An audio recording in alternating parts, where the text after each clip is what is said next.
Una vez más por aquí nos acompaña como todos los meses Juan Ramón Rayo. Un placer tenerte por aquí con estos temas de economía, que si hay dudas, que si no, que a ver qué tenemos. Así que muchísimas gracias como siempre por tu tiempo, que sé que es limitado y bueno, pues pasarte por aquí.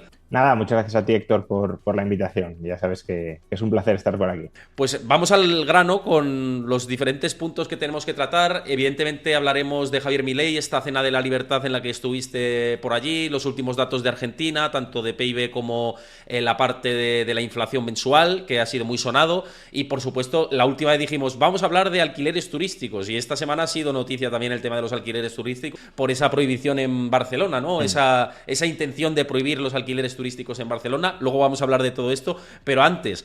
Hay dudas con la situación de la economía, lo hemos comentado muchas veces por aquí en el canal, de datos contradictorios en términos macroeconómicos, tanto en Estados Unidos como en Europa. En Estados Unidos, ventas minoristas a la baja, inflación que también cae, un poco con esas dudas de si estará frenando o no el consumo. Y mientras tanto, y luego lo vamos a ver con gráficos, los mercados siguen tirando, pero empieza a haber dudas ya en Wall Street, y lo que he consultado yo también con expertos de allí, de la banca de inversión de Wall Street, etcétera, es que quizás se ha alcanzado demasiada complacencia, que ya esto no da de sí, que estamos en un periodo de agotamiento y que va reflejado una cosa con la otra, de la economía, que se está estirando demasiado, con la parte de los mercados. No sé qué percibes tú con respecto a esto. Sí, desde luego es un periodo anómalo o inusual que en gran medida ha contrariado las expectativas de la mayor parte de los economistas porque, bueno, ya lo has mencionado antes, uno de los indicadores adelantados más confiable había sido hasta el momento, que es la inversión de la curva de rendimientos, pues está invertida desde hace mucho tiempo y de momento no ha llegado la recesión. Es verdad claro, aquí se ha aplicado, también lo hemos explicado en otras ocasiones, una política fiscal expansiva con carácter preventivo. Normalmente el keynesianismo nos diría, o el keynesianismo clásico al menos, pues cuando entres en recesión aplica una política fiscal expansiva para salir de la recesión, más allá de si el keynesianismo clásico tiene razón o no, pero esa sería un poco la idea, ¿no? Pues aquí la administración Biden, entre pues, la continuidad del expansionismo fiscal de la pandemia y luego la inercia posterior de, bueno, pues como la política monetaria está siendo restrictiva, vamos a dar un apoyo fiscal a la economía, pues llevamos toda la presidencia de Biden con déficits fiscales monstruosos. Monstruosos fueron los primeros de la pandemia y monstruosos siguen siendo los posteriores, aunque sean sustancialmente más bajos, en torno al 6,5-7%, en momentos de paz y con una economía en expansión. Entonces, claro, la política monetaria contractiva lo que debería hacer es moderar la demanda de bienes duraderos, bienes de consumo duradero, como puedan ser las viviendas, y de bienes de capital duraderos, inversiones a largo plazo.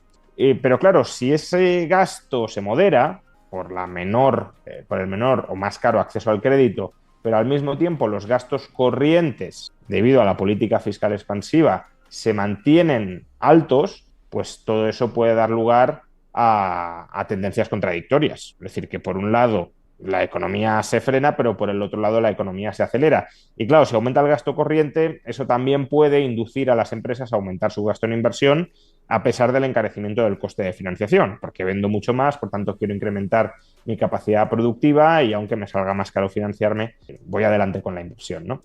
Entonces, claro, esas tendencias contradictorias, ese rumbo contradictorio de la política fiscal y la política monetaria, creo que explica en parte por qué no hay un rumbo muy claro en la economía, sino más bien zigzagueante, y por qué también la batalla contra la inflación no se ha ganado de una manera clara y rotunda, y por qué la inflación se está estancando a pesar de tener los tipos de interés en sus niveles más altos desde 2000, bueno, en realidad desde comienzos del siglo XX, por qué la inflación no está regresando a niveles más bajos o más moderados, ¿no?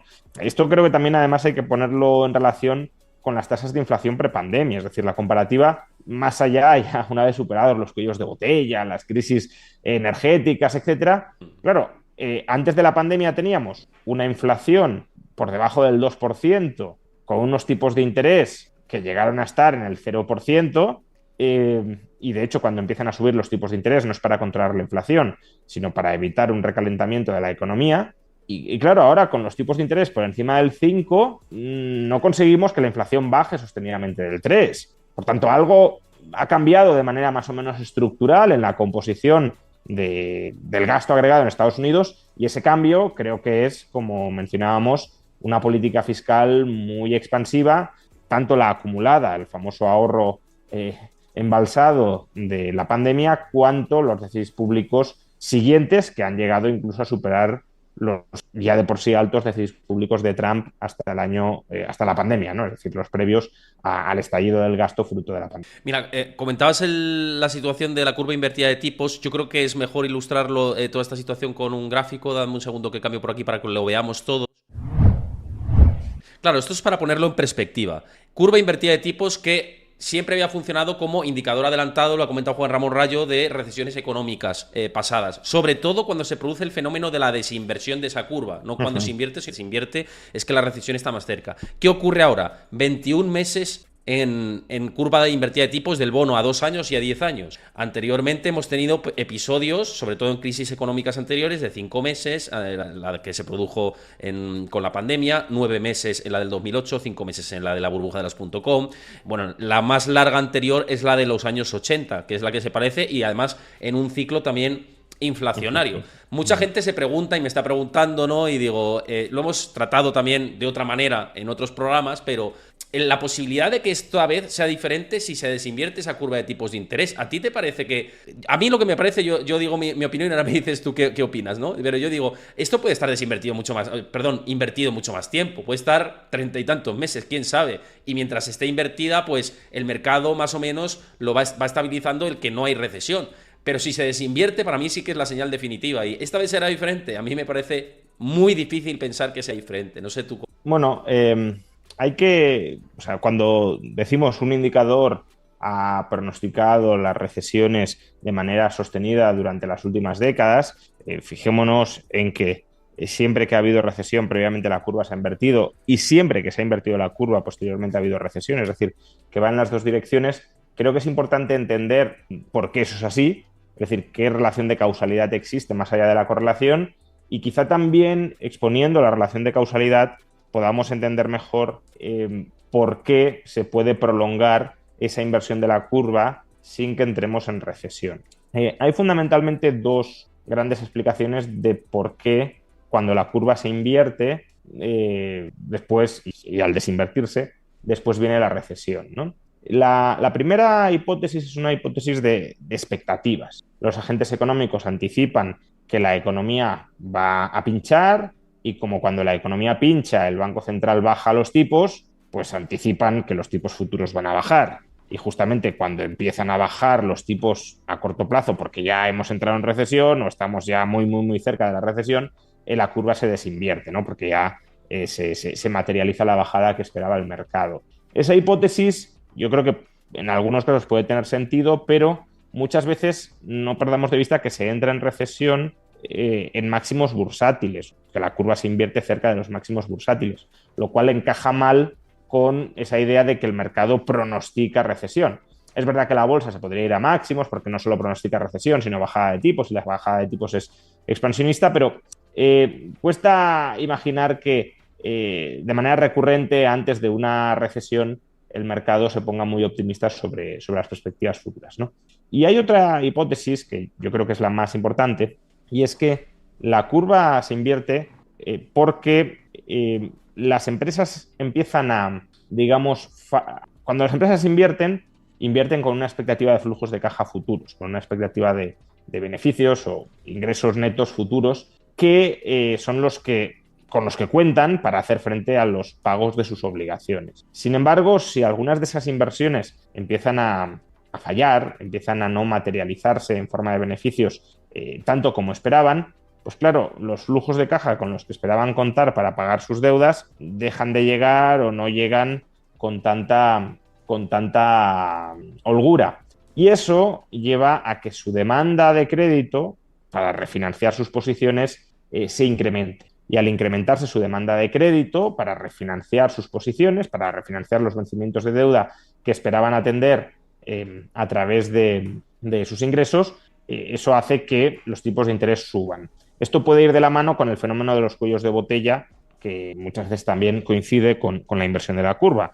Y es que si las empresas han invertido a muy largo plazo, claro, los frutos de esa inversión a largo plazo no llegan en estos momentos, no producen bienes comercializables al mercado en estos momentos, sino que hay que esperar más tiempo. Pero si el gasto aumenta ahora y la oferta no aumenta en la misma medida, pues entonces tenemos subidas de precios, y esas subidas de precios se trasladan en forma de política monetaria restrictiva por parte de la Reserva Federal, ¿no? Entonces, digamos que cuando hay una falta de sincronización entre el flujo de producción previsto por parte de las empresas y la demanda prevista por parte de los consumidores de la producción de las empresas, ahí se tiene que refinanciar, ¿no? Se tienen que refinanciar los consumidores, se tienen que refinanciar las empresas, y esa refinanciación encarece el crédito. Claro, ¿por qué se desinvierte la curva? Pues porque en algún momento, claro, si el coste de financiación a corto plazo ha subido tanto, hay agentes que empiezan a tirar la toalla, empiezan a decir, bueno, yo estos tipos de interés a corto plazo tan altos para refinanciarme no los puedo pagar. Por tanto, pues voy a restringir mi gasto, o liquido esta inversión, o vendo estos activos para amortizar la deuda. Y eso es lo que lleva a relajar las presiones de crédito a corto plazo. Pero claro, si en estos momentos tenemos ciertas presiones de crédito, de demanda de refinanciación en el corto plazo, y al mismo tiempo seguimos dando ciertos ingresos extraordinarios a esos agentes que se tienen que refinanciar, pues de alguna manera la capacidad de repago de esos agentes, o la capacidad de esos agentes de endeudarse a tipos más altos, también la estamos reforzando o la estamos incrementando. De modo que, aunque los tipos sean altos, para los agentes económicos que se están endeudando a corto, pueden no ser críticamente altos y pueden seguir tomando crédito en condiciones que serían normalmente adversas o desventajosas, pero que en un clima de más o menos cierto optimismo de futuro y cierta efervescencia económica, pues se pueden permitir el lujo de asumir esa deuda y de esperar pagarla. Y claro, si nadie tira la toalla, si nadie deja de demandar crédito, en medio de cuellos de botella, de una inflación alta, etcétera, pues los tipos a corto se pueden mantener altos sin que se visibilice una recesión, que sería cuando, como digo, cuando los que están refinanciando su posición pues renuncian a seguir refinanciándola y abandonan su proyecto productivo. Esa capitulación, lo queremos decir así, parece que todavía no se ha producido a pesar de los altos tipos de interés, y claro, mientras no se produzca, pues la curva pues seguirá teniendo una cierta presión en los tramos cortos en la demanda de crédito. Total. Estaba comentando por aquí Edgar Fernández, que es amigo común de los dos, y que le mandamos un abrazo sobre lo que estábamos diciendo y un poco diciendo el contexto. Que le mandamos un saludo y gracias por comentar por aquí y pasarte, que siempre es interesante todo lo que comentas, y a ver si pronto te tendremos también por aquí por el canal. Pero fíjate, quería decirte con todo esto, claro, si damos un contexto de o bien el camino elegido es desaceleración por esta vía, se desinvierte la curva de tipos y vamos a lo que ha pasado anteriormente, recesión económica, o bien es el otro camino, que es con esta dominancia fiscal va a ser muy difícil de controlar la inflación, tipos de interés pues más altos por más tiempo, pese a bajadas que se están produciendo, y con una inflación por encima de entre el 2,5, 3 y pico, ¿no? Que parece que es lo que está costando esta última milla. Pues lo que siempre comentamos, ¿no, Juan Ramón? Tener vehículos y productos de ahorro, de inversión, incluso ya las colocaciones de dinero a largo plazo, pero que en realidad no están a largo plazo, ¿no? A 3 meses, 6 meses y 12 meses, ya hemos visto que las rentabilidades que ofrece Freedom 24 han caído por estos tipos de interés, ¿no? Porque esto va ligado a la evolución del Euribor en gran parte de esta colocación de dinero a largo plazo, pero veis, 3,98% a 3 meses, 4,52% a 6 meses y 5,43% a 12 meses en estas colocaciones de dinero a largo plazo. Claro, si vamos a un contexto, tanto el uno como el otro, que estamos diciendo, tanto caminamos hacia la recesión como a una inflación anómala y por encima del 3% en su gran mayoría. En España la tenemos ya otra vez por encima del 3%, 3,3% me parece que fue el último dato que tuvimos, hablo de memoria. Claro. Sí, pero la comparable sí. En Europa 3,8, o sea, Exactamente. Entonces, más necesario que nunca movilizar el dinero en productos como este, ¿no? Sí, a ver, lo has explicado bien. Yo creo que, siendo incierto el contexto hacia el que nos dirigimos, si una cierta inflación persistente, porque digamos, la economía sigue apoyada en esa dominancia fiscal, en esos déficits públicos irresponsables que mantienen viva la llama inflacionista, o porque vamos a una desaceleración con posible recesión que modere la inflación, incluso que pudiese generar deflación, en cualquiera de estos dos contextos, pues obtener una rentabilidad lo más alta posible por la liquidez de la que dispongamos, porque aquí estamos hablando de eso, de rentabilizar la liquidez, los saldos líquidos que tengamos, pues es bienvenida, ¿no? Si hay inflación, porque para no perder tenemos que obtener una rentabilidad que bata la inflación, y bueno, estas tasas de interés que estás mencionando, todos los casos la baten, tanto en el caso de Estados Unidos, de manera más clara, como en el caso de los euros, con la inflación que hay en España, pues incluso el tramo más corto, el 3,9%, casi 4% anual, batiría el último dato que tenemos de inflación, y yo diría que las expectativas, ¿no?, que hay de inflación a corto plazo en España.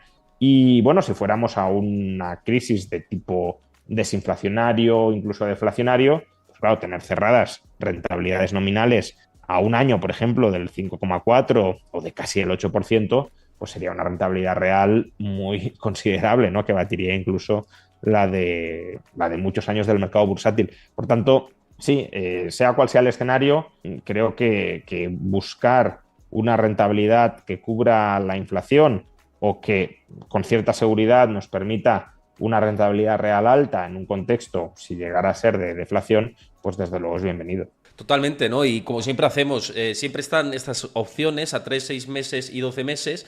Y en este caso yo voy a hacer personalmente, que siempre lo comparto con todos vosotros, y no es una recomendación de inversión, sino es lo que hago en tiempo real. Ya vemos que teníamos ya más de 7.000 euros metidos aquí en la plataforma Freedom24. He hecho otra aportación de 1.000 euros y la vamos a meter en este caso a 6 meses, para un poco cubrirnos con todo esto que decimos. 6 meses, recordemos, 4,52% anualizado. Le damos a confirmar aquí y ya tenemos la posición generada, y hasta 6 meses pues tenemos el dinero colocado con ese rendimiento. Tenéis el link, os lo ha pasado Chris por el chat a los que estáis en directo, y los que veáis esto en diferido desde YouTube lo tenéis en la descripción del vídeo y en el comentario fijado. También, si lo veis desde el canal de Juan Ramón Rayo, que lo tenéis que seguir, si no lo seguís es un must, o sea, lo tenéis que hacer, y también tendrá su link en el comentario fijado y en la descripción del vídeo, para aprovecharos de todas estas tendencias, pues proteger nuestro dinero, que es lo que se trata. Incluso si podemos batir a la inflación, que es el caso, sobre los múltiplos en los que se mueve actualmente la inflación, pues más que mejor, ¿no? Dicho esto, siguiendo un poco con el esquema de lo que queríamos comentar, esto ha sido mainstream, ¿no? Siempre comentamos la situación de la evolución de la economía argentina de Javier Milei, porque es el único, digamos, líder libertario que tenemos ahora mismo en el mundo, declarado libertario, y todo lo que hace es casi como el laboratorio, ¿no?, para el mundo liberal, ¿no? Precisamente esta semana ha estado en Madrid Javier Milei. Tuviste también pues el honor de acompañarle, ¿no?, y de poder estar con él en su discurso. No sé si hay algo que comentar con respecto a dentro de lo que fue el evento y el premio que le dieron, pero sí que hemos tenido varios datos, ¿no?, que además hay que matizarlos. Inflación mensual 0%, la primera vez en más de 20 años, según publicaba Libre Mercado, que esto se produce. Hay que matizar un poco todo esto, ahora me cuentas también. Y luego, esto ha aparejado también, y también en su momento lo dijo cuando tomó el poder, de dolor en la economía, ¿no? Más tasa de desempleo, decrecimiento del PIB, crisis económica severa en el país latinoamericano, ¿no? ¿Cómo estás viendo este conjunto de datos? Evidentemente esto tenía que pasar, pero para ti es positivo, es negativo, y un poco pues el bagaje también de esta reunión, este encuentro que tuvisteis con Javier Milei. Bueno, en la Cena de la Libertad del Instituto Juan de Mariana, que es donde se le entregó a Javier Milei el premio a una trayectoria ejemplar en defensa de la libertad, bueno, fue una cena donde en su discurso de aceptación del premio Javier Milei estuvo hablando una hora. Cuando digo una hora no es una exageración, sino que es una medición bastante precisa, de hecho algo más de una hora, resumiendo lo que había hecho en Argentina en sus primeros 6 meses de gobierno, y también cuáles serán sus planes de futuro. De hecho, creo que ese discurso es en el que expone de manera más clara, al menos de los que le he escuchado, su plan de transición monetaria para la Argentina. Siempre hay muchas dudas de si va a dolarizar, no va a dolarizar, de si va a cerrar el Banco Central, no lo va a cerrar. Bueno, ahí marca un itinerario, que ya veremos si lo cumple o no, si lo puede cumplir o no, pero al menos hay un itinerario más o menos coherente que no es ni la dolarización como la pudo practicar Ecuador, que es de la noche a la mañana sustituir pesos por dólares, ni tampoco es mantener el peso indefinidamente. Es una dolarización, si lo queremos, similar a la que practicó El Salvador. Dejar que el peso vaya muriendo y vaya siendo reemplazado cuantitativamente por el dólar en cuanto a importancia interna de la economía, y cuando ya el peso sea muy poco relevante, pues recomprar todos los pesos que hay en circulación y cerrar el Banco Central. Pero más allá del acto en sí, que tampoco es que pueda contar mucho más, al menos que sea relevante de cara pues, a las opiniones de Milei o a las políticas de Milei, porque lo cierto es que bueno, llegó concluido prácticamente el cóctel y saludó a unas 30 o 40 personas que estábamos esperando en la recepción, y posteriormente pues, fue a cenar en el salón con todos los demás asistentes, recibió los encomios, algunos de los cuales recomiendo escuchar, lo subí en mi canal de YouTube, el discurso del profesor Huerta de Soto, creo que es un discurso, a mí me gustó especialmente. El propio profesor dice que es el discurso más importante de su vida, porque de alguna manera recoge cuál ha sido su trayectoria o su contribución a la emergencia de un movimiento libertario y cuáles son el horizonte de futuro o las esperanzas de futuro que cree que se abren si Milei tiene éxito en Argentina. Pero bueno, más allá de esto, terminados los encomios y el discurso de una hora de Javier Milei, donde desgranó toda su actuación al frente del gobierno, pues Milei se marchó y tampoco tuvimos ocasión de entablar ninguna conversación en petit comité siquiera, ¿no? Ni por mi parte ni por la de nadie, con lo cual bueno, no hay mucho más que comentar sobre eso. Sí hay más que comentar y creo que es interesante sobre los datos que pones encima de la mesa. Estos datos, tanto el de inflación como el dato de crecimiento económico, son datos retrasados. ¿A qué me refiero con esto? Pues que son datos que de alguna manera podemos decir que marcan la primera mitad de año del gobierno de Javier Milei. Y lo marcan en un sentido, yo creo que bastante satisfactorio para lo que cabía esperar. ¿En qué sentido? Si nos hubieran preguntado a cualquiera de nosotros si esperábamos que la inflación en Argentina se moderara en medio año al 4% o incluso, bueno, dicen que en junio puede subir algo, ya lo veremos porque hay una revisión de tarifas al alza, entonces eso añadirá casi un punto de inflación, pero también estamos viendo una moderación intensa, por ejemplo, en este epígrafe de la noticia que recoge Libre Mercado, de otros bienes. Entonces, bueno, veremos el dato final. Pero si nos hubiesen dicho que la inflación mensual se moderaría al 4 o 5% en medio año, no creo que hubiese sido el consenso mayoritario, que ese iba a ser el escenario. De hecho, el propio Fondo Monetario Internacional dice que la inflación está evolucionando a mejor ritmo del esperado.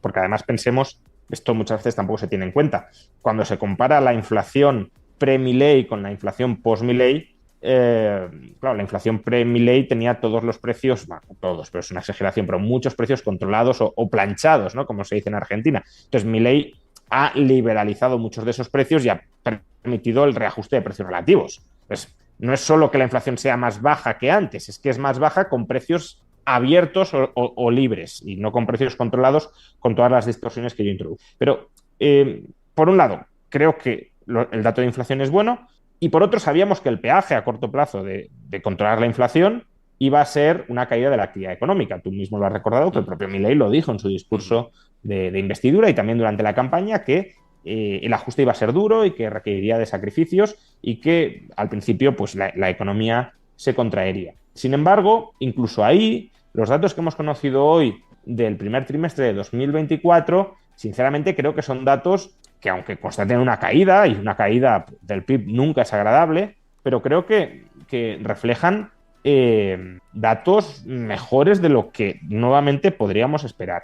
¿Por qué? Bueno, primero, la caída interanual, primer trimestre de 2023, pues primer trimestre de 2024, es del 5,1%, que es una caída muy considerable, pero es que en el segundo trimestre de 2023, sin ningún ajuste macroeconómico serio de por medio, el PIB interanualmente cayó un 5,3%. Pues claro, el segundo trimestre del peronismo fue peor que el primer trimestre de Milei sin ningún tipo de ajuste por parte del peronismo. Pero es que si vamos a la evolución intermensual del PIB, perdón, intertrimestral del PIB, en el primer trimestre intermensualmente la economía se contrae un 2,6%, pero es que en el cuarto trimestre de 2023 se contrajo un 2,5%. Entonces, ¿qué estamos hablando? Pues estamos hablando de que sigue el mismo ritmo de contracción del PIB que dejó el peronismo, con un enorme ajuste, y el ajuste ha sido, repito, enorme de por medio.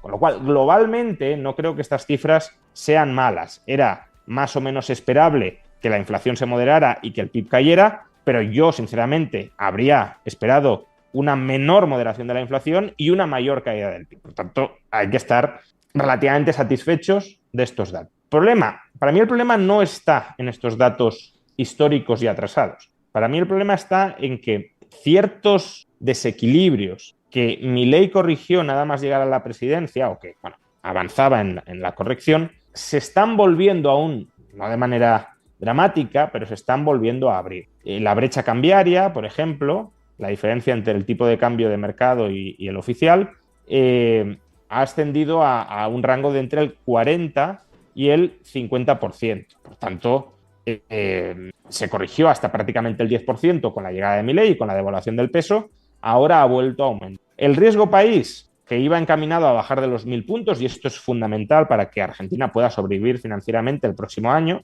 porque tiene que refinanciar muchos vencimientos de deuda y si lo refinancia a los tipos de interés actuales va a ser muy complicado que evite el default, pues el riesgo país ha vuelto a aumentar. Que sí, que sigue todavía muy por debajo de los niveles en que se lo encontró Milei. En octubre de 2023 estaba a 2.500 puntos básicos, hoy está a 1.500, ¿vale? Pero llegó a 1.100, 1.200, por tanto ha vuelto a aumentar.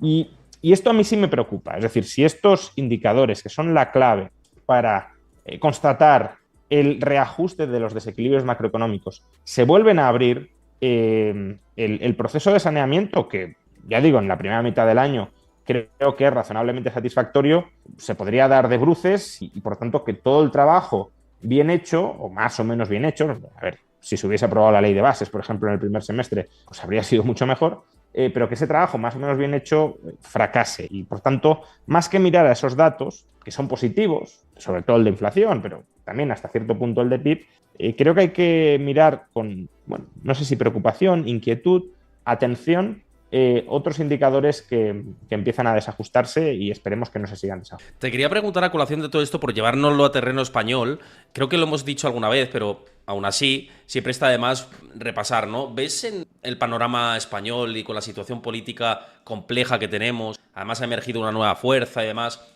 pero ves alguna figura libertaria que pudiera surgir en España? Eso por un lado, y por otro, ¿qué opinión te merece el que haya aparecido otra fuerza alternativa como Se acabó la fiesta, ¿no? Por Alvise Pérez. Bueno, empezando por el final, yo no sé qué programa tiene Se acabó la fiesta. De hecho, por lo que he escuchado, ni siquiera tienen programa. Lo que he escuchado es que se les ha votado por 2 o 3 cosas y que no van a, como partido al menos, no van a hablar mucho más de esas 2 o 3 cosas, fundamentalmente la lucha contra la corrupción por la que se les ha votado y, por tanto, más allá de la ideología que podamos pensar que tienen las principales cabezas de ese partido, es difícil valorar un programa más o menos armado cuando no existe ese programa armado, ¿no? Entonces, a mí, yo siempre he criticado mucho a los partidos políticos españoles por no tener una memoria económica de su programa electoral, que claro, hablar es gratis y hablar o prometer sin cuadrar las cuentas, pues no sé si es gratis, pero desde luego es muy rentable electoralmente. Y por eso he intentado trasladar a la opinión pública que debería ser exigible que todos los partidos políticos acompañaran sus promesas electorales con una memoria económica para que podamos fiscalizarla y ver si lo que plantean está bien armado o no. Pero es que en el caso de Se acabó la fiesta, ya no es que no haya memoria económica, es que no hay programa económico, programa electoral ni programa económico. Entonces, me es muy difícil, más allá de evaluar lo que nos puedan parecer sus dirigentes, como digo, y la ideología que podamos pensar que tienen sus dirigentes, evaluar propuestas concretas que no existen, ¿no? Y en ese sentido, pues creo que al menos de momento no aporta al panorama político español más allá que una cierta contestación, protesta contra, una partitocracia que desde luego existe, un régimen de partidos muy acomodado, muy endogámico, muy oligárquico, pero claro, la alternativa que plantea, ¿cuál es a todo eso? No está muy clara y lo poco que está claro muchas veces pues resulta chocante cuando menos, ¿no? En cuanto a figuras libertarias, no, yo no veo ninguna. O sea, ¿quién podríamos pensar que Hay es una mucha gente figura libertaria? que te dice que des un paso a ti, pero yo Ah, sé no, que bueno, tú pero no. eso Eso no. es imposible, eso ya. Sí, eso ya lo he hablado muchas veces y es imposible. Yo creo que más o menos todo el mundo que puede tener alguna expectativa de que algún día se materialice ya tiene muy claro que no va a suceder. O sea, tampoco es que quiera yo reiterarme, porque parece como que No, aquí me dejo querer o algo así. No, no. O sea, no, que lo tienes es un claro y que tema, no. yo Claro. creo, bastante zanjado para todo aquel que pudiera tener cierta expectativa sobre él. Pero como digo, ¿quién puede ser figura política libertaria en España? Pues hay dos líderes o dos partidos o ramas de partido que se han acercado a Milei. Digo de los grandes, ¿no? Porque es verdad que lo veo ahora en el chat y no está de más mencionarlo que sí hay una formación política libertaria que es el Partido Libertario, pero de momento al menos no despunta en el panorama mediático y no parece que tenga demasiadas opciones electorales, por mucho que ojalá las tuviera, ¿no? Pero entre los grandes partidos hay dos, o al menos ramas de los dos, que se han acercado a Milei. El más claro es Vox, y la última semana también el PP madrileño de Díaz Ayuso pues, se acercó a Milei. Esos podrían ser, por afinidad, dime con quién andas y te diré cómo caminas, pues quienes podrían intuitivamente pensar que son o quieren ser libertarios por juntarse con Milei. Pero vamos a ver, Vox no tiene nada de libertario, de hecho ha cortado la cabeza a las pocas mentes, ni siquiera liberales, ni siquiera libertarias, si acaso liberal conservadoras que había en el partido, agrupados en torno a Iván Espinosa de los Monteros, que bueno, no sé muy bien ahora mismo cuál es el entendimiento efectivo entre, y más allá de las apariencias, porque ya sabemos que en política siempre hay que guardar las apariencias, sobre todo si uno aspira en el futuro a devorar al electorado de un partido existente, ¿no? Porque si te ven como un traidor, los electores de ese partido nunca van a confiar en ti. Pero más allá de las apariencias, no sé muy bien si ahora mismo el Vox resultante de esa purga y el grupo de Iván Espinosa están especialmente bien avenidos. Sabemos que no lo están con muchos de ese grupo, que ha habido bastantes tiranteces y fricciones públicas, pero no sé hasta qué punto incluso con Iván Espinosa lo están, ya digo, más allá de los mensajes públicos y las apariencias. Entonces, Vox claramente no. Vox ahora mismo no tiene voces liberales internas, en un primer nivel al menos. Puede haber militantes de base o cuadros intermedios, pero en un primer nivel no las tienen. Las voces principales de sus dirigentes pues son o conservadores en el mejor de los casos o falangistas o filofalangistas en el peor de los casos. Y luego está Abascal en medio, que intenta, como es un nacionalista español en el fondo y bebe de aquellas familias internas que considera que más pueden promover por el bien de España, tal como lo entiende él, pues de alguna manera Abascal coordinando internamente para unir fuerzas, para mantener el partido bien atado y derrotar al socialismo, ¿no? Esa es un poco la narrativa épica interna y externa que se pretende vender. Pues no, ahí no hay liberalismo. Y en el PP madrileño de Isabel Díaz Ayuso tampoco. Es verdad que Díaz Ayuso ha tenido algunos gestos, sobre todo durante la pandemia, que bueno, se podían interpretar como tendentes o simpatizantes con las ideas de la libertad. Incluso ella misma se presentó a esas elecciones en las que revalidó la presidencia absorbiendo a Ciudadanos y finiquitó el proyecto madrileño de Podemos con el lema socialismo-libertad o comunismo-libertad, ¿no?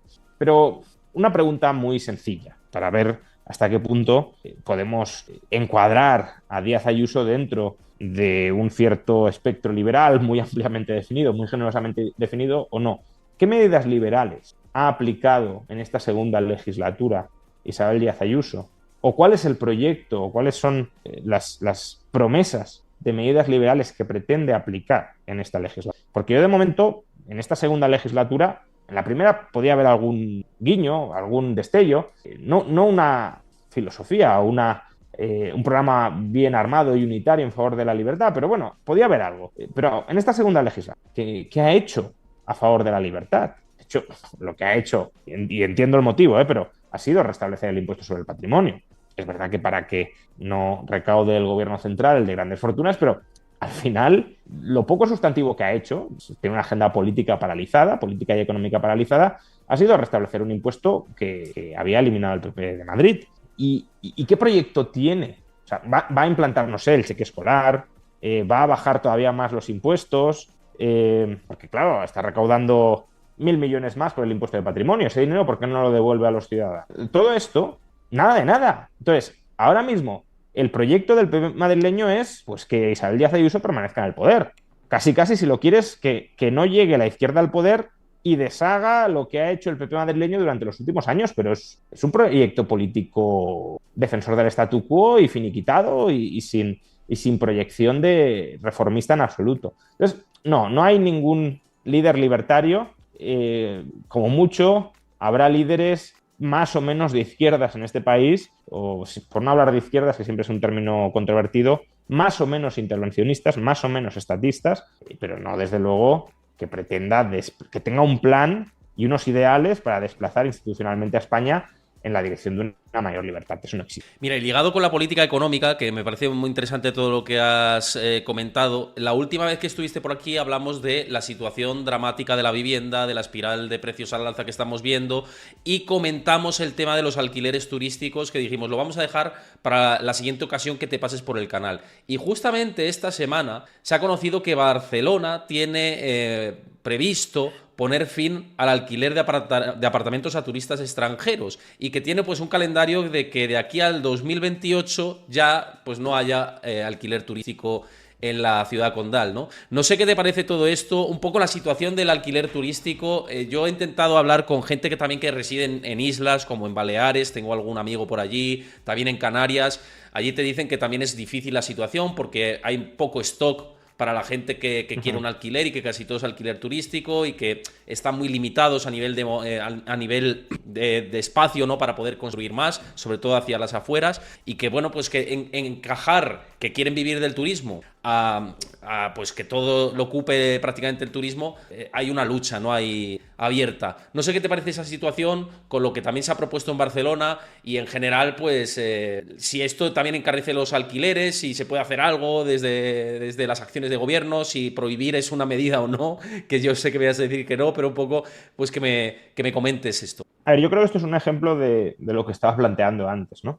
Durante las últimas semanas se han ido sucediendo una serie de ocurrencias sobre los alquileres turísticos, a cada cual peor, desde el PP al PSOE. Entonces, claro, como ahora las voy a desarrollar, ¿no? Pero, de alguna manera, el PP, lejos de abogar por más libertad, por lo que está abogando es, yo voy a proponer menos locuras que el PSOE. Y, por tanto, claro, como el PSOE es todavía más salvaje que yo soy la opción más liberal. No, perdone, usted es la opción menos salvajemente intervencionista, pero sigue siendo salvajemente intervencionista. Entonces, bueno, esta carrera en contra de los pisos turísticos, al menos este sprint final, ¿no?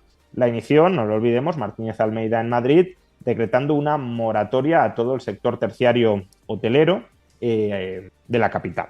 Salvo, eso sí, no lo perdamos de vista, alquileres turísticos establecidos en bloques completos de pisos. Parece que si tienes suficiente dinero como para comprar un edificio completo y convertirlo todo en alquileres turísticos, ahí eso no afecta a la vivienda. En cambio, si te compras un local comercial y lo reconviertes en piso turístico, eso sí supone un gravísimo problema para la disponibilidad de vivienda. También habría que plantearse qué intereses económicos pueda tener Martínez Almeida o el entorno familiar de Martínez Almeida en este tipo de operaciones de adquisición de bloques de edificios para reconvertirlos en alquiler. Dicho esto, esta fue la medida inicial, una moratoria de como poco un año, veremos si hay más, en la concesión de nuevas licencias de terciario hotelero en la capital de España. Luego, esta medida la copió el PP de Valencia, la capital de la Comunidad Valenciana, la extendió como poco a 2 años, veremos si más,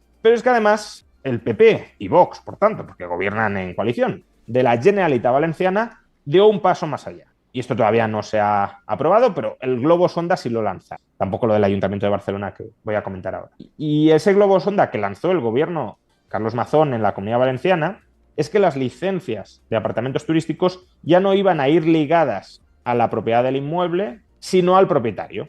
De tal manera que si tú vendías un inmueble, piso turístico, la licencia caducaba y tenías que volver a pedirla. Pero claro, si están congeladas las licencias durante al menos 2 años, cualquier venta de un piso turístico en Valencia al menos durante estos 2 años supondría la extinción de la licencia sobre ese inmueble sin posibilidad de volver a pedirla al menos durante 2 años, y veremos si después de las nuevas normas que se aprueban, si se puede volver a solicitar, ¿no?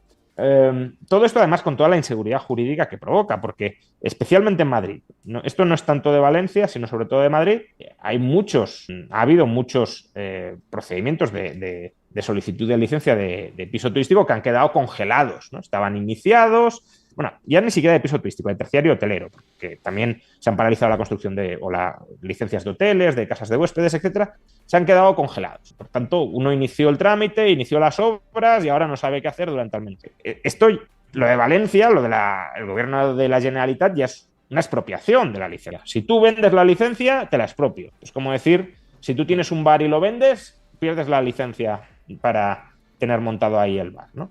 Y ya directamente el último disparate ha sido el del Ayuntamiento de Barcelona, de que en 2028 todas las licencias de apartamentos turísticos en vivienda, esto también es importante matizarlo, no así, al menos aparentemente, en locales comerciales, pero sí en uso residencial, se extinguirán, caducarán. Claro, uno diría, oiga, que yo tengo una licencia, si me la expropia, porque esto es una expropiación de todas las licencias, pues indemníceme. Claro, lo que plantea el ayuntamiento es que como no se la expropio ahora, sino que se la expropio dentro de 5 años, la compensación, la indemnización es que le dejo explotar económicamente el piso turístico durante 5 años. Bueno, es todo una huida hacia adelante disparatada a cada cual en mayor medida. ¿Esto significa que los pisos turísticos no puedan generar cierta tensión en el mercado inmobiliario? No, en la medida en que proliferen, pues obviamente reducen oferta de vivienda que se podría destinar a uso residencial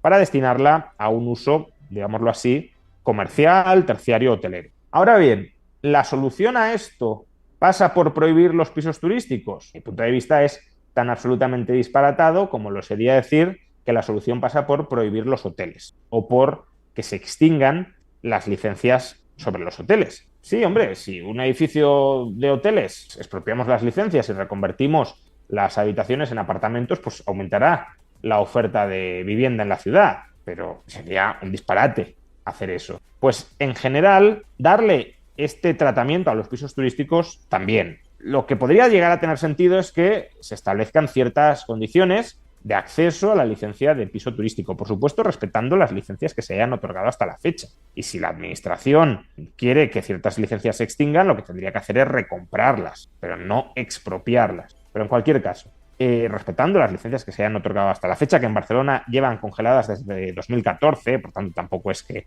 haya habido una explosión durante la última década, porque no se podían dar, respetando las licencias otorgadas hasta la fecha, regular en qué sitios y en qué condiciones se puede desarrollar un apartamento turístico. Por ejemplo, en un local comercial. ¿Qué plaza de vivienda reduce un apartamento turístico montado, no sé, compro una tienda, esa tienda que prestaba un uso terciario comercial la reconvierto en vivienda turística y la saco como plaza de terciario hotelero?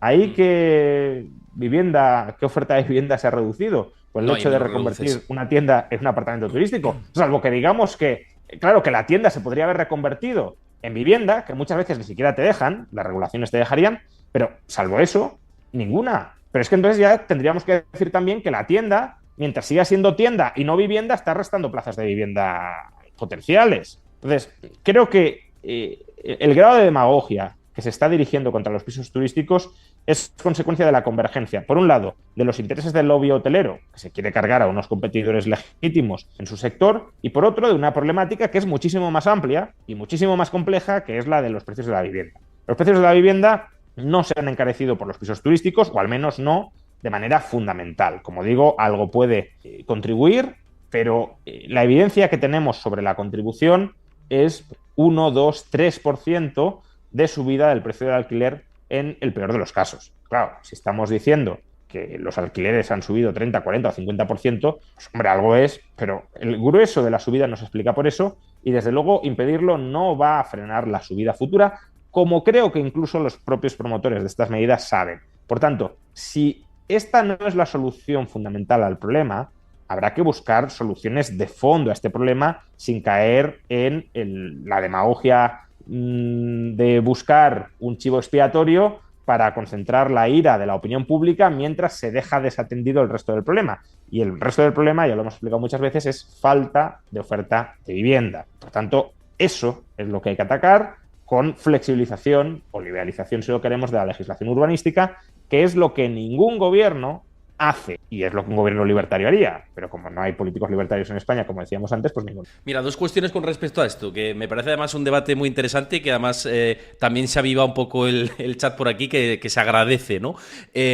Uno, ¿qué te parece a ti? Has hablado de los locales comerciales y demás, también edificios de oficinas. Por ejemplo, si muchas empresas empiezan a instaurar más las que puedan el teletrabajo y cerrar oficinas, esto se podría reconvertir también parte alquiler residencial o vivienda residencial, pero también turístico, ¿no? Y absorber parte de esa oferta. Eso por un lado, ¿qué te parece esa medida? Y dos, con respecto al tema de las islas, que sé que hay muchos problemas, o zonas costeras y demás, que aquí comentaba alguien de Alicante que dice que es un drama, que los centros de las ciudades están muy copados por alquileres turísticos. ¿Qué solución se puede plantear ahí? ¿Construir más hacia arriba, ¿no? En plan rascacielos, como hacen en Estados Unidos. ¿Qué medidas se pueden adoptar para no tener que recurrir a esta prohibición, pero es decir, que absorbamos la demanda turística y también la demanda de la gente que reside en esas zonas? A ver, la medida más desregulatoria, digámoslo así, sería permitir una construcción masiva, no sé si incluso podríamos adjetivar como descontrolada, ¿no? De hecho, uno de los economistas que a mí más me gusta, Bryan Caplan, va a publicar, si no ha publicado ya, pero vamos, va a publicar en breve un libro justamente sobre esto, ¿no? Sobre cómo solucionar el problema de la vivienda, y dice que construyendo masivamente, permitiendo que los promotores inmobiliarios pues desarrollen sus planes con medidas de seguridad, por supuesto, pero que desarrollen sus planes de edificación como consideren pertinentes sin que los políticos les impidan aumentar la oferta, como sin duda la aumentarían en cantidades masivas, ¿no? Y eso sin duda lograría controlar la subida de precios e incluso bajarlos. Otra cosa es que es verdad, las personas, o sea, la urbanización tiene externalidades negativas, sobre todo para quienes nos gusta, por ejemplo, porque me incluye, ¿no? Vivir en zonas con baja densidad de población, si nos gusta más una especie de urbanización sin mucha población, más o menos con zonas verdes, con las calles que no estén saturadas de gente, etcétera, pues claro, la solución de construir masivamente nos puede desagradar. La cuestión es, claro, ¿cuánto estamos dispuestos a pagar por tener esas condiciones que nos pueden gustar? Porque claro, prohibir la edificabilidad también tiene externalidades negativas, y son esos altísimos precios de la vivienda que están expulsando a gente de las ciudades o empobreciendo a los que hacen el esfuerzo económico por pagar esos altos alquileres. Entonces, el problema de las ciudades es que se buscan soluciones conjuntas para la ciudad o para la isla, ¿no? Que también me has preguntado, sin permitir diferenciaciones territoriales, en el sentido de puede haber una parte de la isla que sus habitantes no quieran que se construya y que tenga una baja densidad de construcción y de población, y otras, y por tanto paguen el peaje en esa parte de la isla, los precios son altísimos y la gente no se lo puede permitir, y otras partes donde digan, bueno, pues aquí construyamos masivamente hasta todo lo edificable. Y eso abarate mucho los precios y puede atraer personal. Creo que más que buscar soluciones universales a este problema, hay que tratar de desconcentrar o descentralizar la toma de decisiones a niveles muy inferiores a los del ayuntamiento, porque claro, el Ayuntamiento de Madrid no deja de ser como una especie de administración pública gigantesca, ¿no? Descentralizar más hacia el barrio o incluso hacia áreas geográficas más reducidas del barrio para, en esas áreas censales, por ejemplo, permitir una mayor densidad de edificabilidad y, por tanto, de población. Creo que esa diferenciación de las ciudades, el hecho de que no estén cartesianamente planificadas y que todas tengan más o menos unas mismas condiciones urbanísticas, sino que haya diversidad de condiciones urbanísticas decididas desde abajo, es decir, por parte de los propietarios de los inmuebles dentro de esa zona geográfica, en lugar de por el alcalde, o no digamos ya por el presidente de la comunidad autónoma, para todos los vecinos de la ciudad, creo que, sin ser la solución óptima, porque no va a haber soluciones óptimas para un problema que afecta a mucha gente a la vez con preferencias distintas, sí tiende a alinear la medida que se adopta con las preferencias de aquellos que viven o que experimentan o que sufren en primera carne esa medida que se adopta. Yo creo que hemos tratado muchas cuestiones y bastante completo. Simplemente recordaros con todo este tema del alquiler turístico, que sé que suscita diferentes sensibilidades, que dejéis vuestra opinión si veis esto desde YouTube. ¿Estáis de acuerdo con lo que estamos comentando? ¿No? Siempre desde el respeto, dejadlo ahí abajo en comentarios. Si os ha gustado también todo esto. No lo hemos mencionado, pero Nueva York aplicó esta medida y los precios siguen subiendo. Por tanto, exacto, lo que decíamos, que incluso los promotores de la misma creo que son conscientes de que no es la solución. Por tanto, es una forma de buscar cabezas de turco, chivos expiatorios, para no enfocar el problema donde está, que es la falta de oferta. Es más, te digo de Nueva York, estuve en diciembre del año pasado.